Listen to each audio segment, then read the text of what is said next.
Over my many, 20, long years of living, I've always had many questions that have no answer. What's the meaning of life? What happens after death? Are there other civilizations in space? However, the greatest of all has been, is it gay to like femboys? And the second greatest was, why are people willing to die to defend a video game or a movie, TV show, etc.? After uploading more and more reviews, I've come to see how many people there are who will get mad at you just because you don't like, or have a criticism about, something they like. I played Genshin, thought the combat was bad, people didn't like that. I watched Chainsaw Man, said the CGI was ugly, and people are ready to sacrifice their lives defending it. And I played Path to Nowhere and thought the game was gonna die. Surprisingly, nobody really got mad at me for that. But what I'm trying to say is I can't understand why people value something like a video game so much to the point where they are willing to hate another, sentient, human being because they didn't like the opinion they heard. In case you want another example of people being idiots, a reviewer got God of War Ragnarok and gave it a 6 out of 10. Now, some people took the calm and reasonable approach of sending them death threats. This person said the game was above average, and people gave them death threats over their opinion of a non-sentient object. Are you so stupid to the point where you would actively try to hurt another human being over a Blu-ray disc? You know what the greatest part about that story is? The game wasn't even released at that point. It was a review copy. People were ready to defend a game they never actually played. The game could have been hot ass, yet people were already trying to defend it.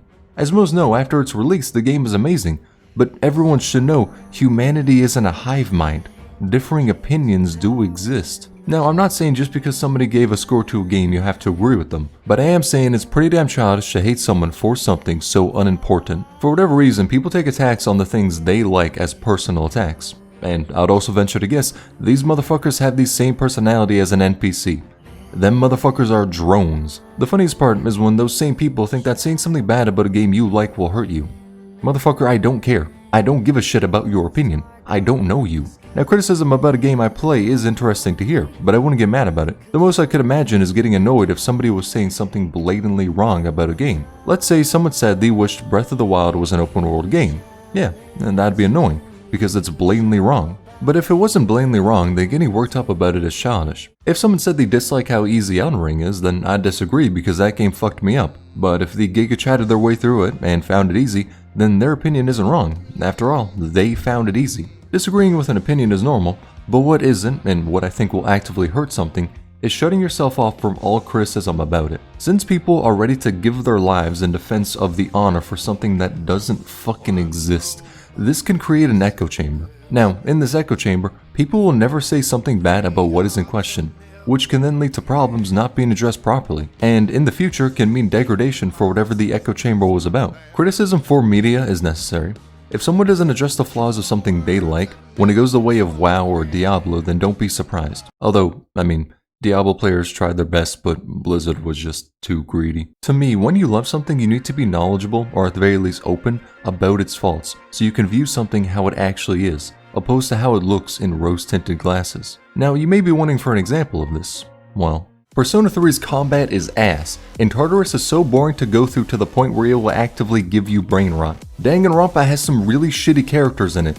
Nier Automata's difficulty decreases the further you progress in the game. Arknights is getting more and more power creep. The first 4 chapters of the story fucking suck. There isn't any voice acting, and when you read through the story, they don't do a good job of displaying what's happening visually, which makes you feel fucking blind while reading it. And the translation is ass. But that's just common knowledge. Devil May Cry lasts shorter than I do in bed, somehow. Elden Ring runs like a tortured soul. Drakengard 3 somehow runs worse than Elden Ring. Destiny 2, I ain't even gonna talk about Destiny 2 or else I'd be here for a fucking year. Library of Ruina has so much character development and fucking optional content. Terraria doesn't get interesting until after the Golem. Lobotomy Corporation gave me a lobotomy for day 49. Robotics Notes is fucking boring.